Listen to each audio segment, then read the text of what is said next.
Hello and welcome to This Week in Privacy. My name's Alexis Kasfidis and here are your regulatory highlights for this week.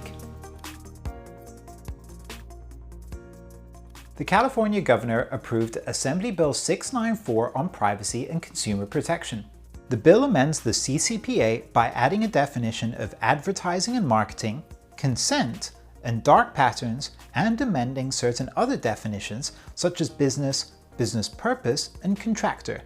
The bill also clarifies certain provisions under the CPRA with respect to timing of the rulemaking authority of the California Privacy Protection Agency. The provisions of the bill will take effect from the 1st of January 2022. The UK Information Commissioner's Office launched a consultation on the second chapter of its draft guidance on anonymisation, pseudonymisation, and privacy-enhancing technologies. The draft chapter, which follows the publication of the first chapter on the 28th of May 2021, outlines the objective of the anonymization process and explains the concept of identifiability and its key indicators, including singling out, linkability, and inferences.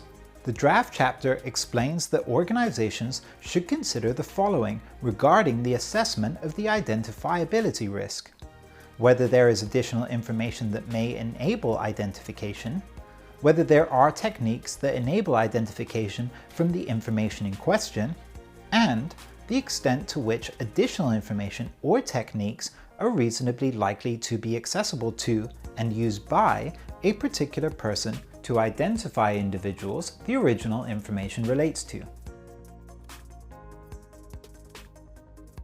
In South Africa, the Information Regulator released its guide on how to use the Promotion of Access to Information Act.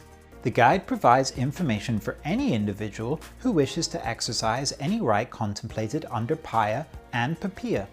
The guide also outlines the responsibilities of information officers and public and private bodies in regards to helping the requester make a PAIA request.